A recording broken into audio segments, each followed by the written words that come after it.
पवित्र ईसाई धर्म के व्यक्ति भगवान मानते हैं वो एक से अधिक हैं।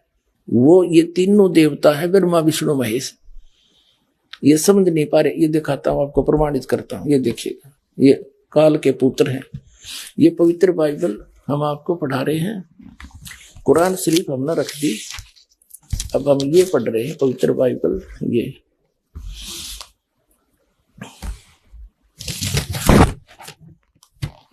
ये पवित्र बाइबल संपूर्ण जीवन अध्ययन बाइबल, प्रबंधक संपादक डेविड स्टुअर्ट, अंग्रेजी प्रधान संपादक Donald C Stamps, MA MD, संयुक्त समाज, ऐसे सारा तुम पढ़ लो अच्छी तरह, USA से छपा है। इसके हमने उत्पत्ति के यहाँ तक पढ़ लिया, फिर सांझ हुई, फिर भोर हुआ, इस प्रकार 6वां दिन हो गया।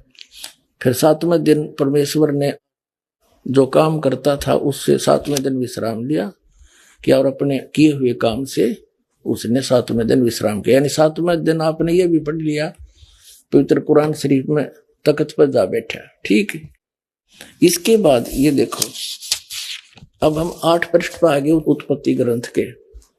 इसमें 7 नंबर, योहा परमेश्वर ने पूर्व की ओर अदन में एक वाटिका लगाई और वह आदम को जिसे उसने रचाता रख दिया। और योहा परमेश्वर ने भूमि के सब भांति के वृक्ष जो देखने में मनोहर और उनके फल खाने में अच्छे हैं उगाए, और वाटिका के बीच में जीवन के वृक्ष को और भले बुरे के ज्ञान के वृक्ष को लगाया। ठीक, तब योहा परमेश्वर ने आदम को लेकर अदन की वाटिका में रखा और वह उसमें काम करे और उसकी रक्षा करे। ठीक है, योहा परमेश्वर ने आदम को आज्ञा दी कि तू वाटिका के सब वृक्षों का फल बिना खटके खा सकता है, भले बुरे के ज्ञान का जो वृक्ष है इसका फल तू कभी नहीं खाना, क्योंकि जिस दिन तू ये फल खाएगा उसी दिन अवश्य मर जाएगा। अब ये 8 पृष्ठ पढ़ रहे हैं हम, 18 नंबर। फिर योहा परमेश्वर ने आदम का अकेला रहना अच्छा नहीं है, मैं इसलिए इसका एक सहायक बनाऊंगा और उससे मेल खाए। तब योहा परमेश्वर ने आदम को भरी नींद में डाल दिया, अचेत कर दिया। उसकी हड्डी निकाल कर फिर उसकी हड्डियों को में से वो अगवा बना दी। योहा परमेश्वर ने पसली में से जो उसने आदम में से निकाली थी स्त्री बना दिया और उसी को आदम के पास ले गया। आदम ने कहा, ये मेरी हड्डियों में की हड्डी है और मेरे मांस का मांस है, इसलिए इसका नाम नारी होगा, क्योंकि यह नर में से निकल गई है। आदम और उसकी पत्नी दोनों नंगे थे पर लजाते नहीं थे, क्योंकि उनमें ज्ञान नहीं था। अब 9 पृष्ठ पर देखो, अब हम यहाँ आगे, मनुष्य का पतन। योहा परमेश्वर ने जितने बनैले पशु बनाए थे उनमें से सर्प धूर्त था। उसने स्त्री से कहा, हव्वा से कहा, क्या सच है कि परमेश्वर ने कहा है तुम इस वाटिका के किसी वृक्ष का फल ना खाना? स्त्री ने सर्प से कहा कि इस वाटिका के वृक्ष के फल हम खा सकते हैं, पर जो वृक्ष वाटिका के बीच में है इसके फल के विषय में परमेश्वर ने कहा है, न तो तुम इसको खाना और न इसको छूना, नहीं तो मर जाओगे। सर्प ने स्त्री से कहा, तुम निश्चय नहीं मरोगे, तुम खाओ इसको।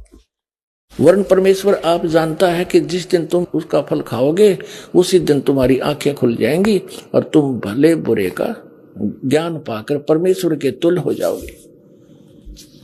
अतः जब स्त्री ने देखा कि उस वृक्ष का फल खाने के लिए अच्छा है, देखने में मन भावु है, बुद्धि देने के लिए चाहने योग्य भी है, तब उसने उसे तोड़कर खाया और अपने पति को भी दिया, उसने खाया। तब उन दोनों की आंखें खुल गई, उनको मालूम हुआ कि वे नंगे हैं, इसलिए उन्होंने अंजीर के पत्ते तोड़कर लंगोट बना लिए।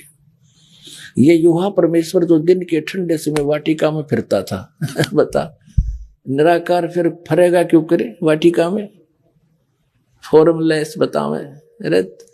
परमात्मा कहते, मोती मुक्ता दर्शत नाही, यो जग है सब अंदरे, दिखत के तो नैन चश्मे, इनका फेरा मोतिया बंदरे। देख, योहा परमेश्वर जो दिन के ठंडे समय वाटिका में फिरता था का शब्द उनको सुनाई दिया, तब आदम और उसकी पत्नी वाटिका के वृक्षों के बीच में यूहा परमेश्वर से छिप गए। तब यूहा परमेश्वर ने पुकार कर आदम से पूछा, तू कहाँ है? उसने कहा, मैं तेरा शब्द बारी में सुनकर डर गया, क्योंकि मैं नंगा था इसलिए छिप गया। उसने कहा, किस ने तुम्हें बताया तू नंगा है? क्योंकि मैंने तो बड़ी बूझ बना के छोड़ रखा था।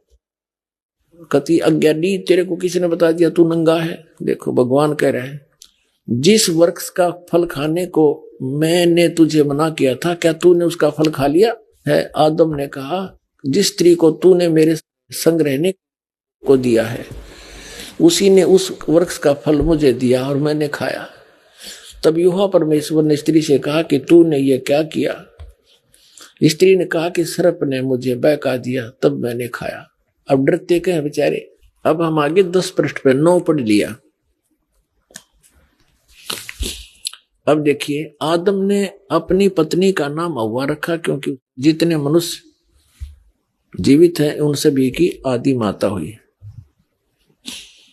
अब यूहा परमेश्वर ने आदम और उसकी पत्नी के लिए चमड़े के अंगरखे बनवाकर उनको पहना दिए। अब बता, वो निराकार क्यों कर गिल लांडेगा, कैसे घूमेगा?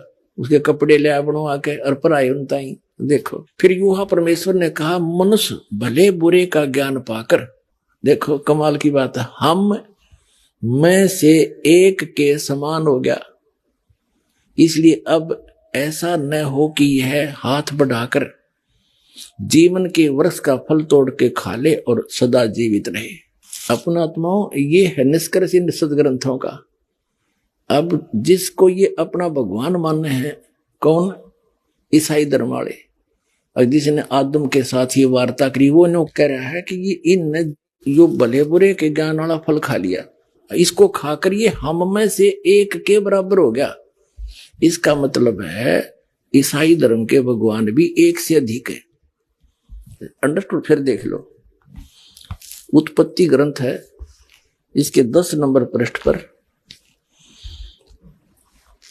ये 3 का 22 है। फिर यूहा ने कहा, मनुष्य भले बुरे का ज्ञान पाकर हम में से एक के समान हो गया है। ठीक है, इसी से हो गया कि एक से अधिक हुए इनके भगवान, वही ब्रह्मा विष्णु महेश। और आगे दिखाता हूं। अब देखिएगा, ये उत्पत्ति ग्रंथ है, प्रश्न नंबर हम 23 पा गए, और इसकी 17वीं आयत का ये देखिए, खतने का बचाव। अब अब्राहम 99 वर्ष का हो गया। तब यूहा ने उसको दर्शन देकर कहा, मैं सर्वशक्तिवान ईश्वर हूं, मेरी उपस्थिति में चल और सिद्ध होता जा। अब ठीक हो गया, सामने दिख है, अब सामने आ गया और दर्शन दिए, और फिर नो के गौदीज फॉर्मूला से तरह के जो आगे दिखाता हूं आपको। ये देखिएगा 24 पृष्ठ पे, 24 पृष्ठ पे यही उत्पत्ति ग्रंथ है, ये जेनेसिस बोल रहे इसको। इसकी 3 अतिथि 18। अब्राहम ममरे के बांज वृक्ष के बीच कड़ी धूप के समय तंबू के द्वार पर बैठा हुआ था। तब यूहा ने उसे दर्शन दिए, भगवान ने, ये यूहा कहें परमात्मा ने। उसने आंख उठाकर दृष्टि की तो क्या देखा कि 3 पुरुष उसके सामने खड़े। ये तीनों ब्रह्मा विष्णु महेश अन्य रूप धार के वहां खड़े हो गया के। देखो, जब उसने उन्हें देखा तब उनसे भेंट करने के लिए तंबू के द्वार से दौड़ा और भूमि पर गिरकर दंडवत की और कहने लगा, हे प्रभु, यदि मुझ पर तेरी अनुग्रह की दृष्टि है तो मैं विनती करता हूं कि अपने दास के पास से चले न जाना। मैं थोड़ा सा जल लाता हूं और आप अपने हाथ पांव धोकर इस वृक्ष के नीचे विश्राम करें, और मैं एक टुकड़ा रोटी ले आऊं और उससे आप अपने अपने जीव को तृप्त करें, तब उसके पश्चात आगे बढ़ें, क्योंकि आप अपने दास के पास इसलिए पधारे। उन्होंने कहा, तू जैसा कहता है वैसा ही कर।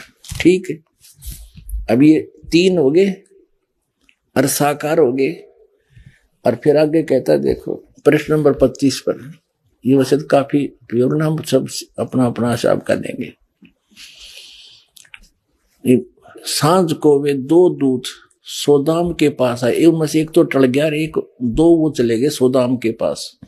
और लूत सदोम के फाटक के पास बैठा था। उनको देखकर वो उनसे भेंट करने के लिए उठा और मुंह के बल झुक कर दंडोत कर रहा, हे मेरे प्रभु, अपने दास के घर में पधारिए और रात भर विश्राम कीजिए। बिना खमीर की रोटियां बनाकर उनको खिलाई। अपने आत्माओं, ये है सच्चाई।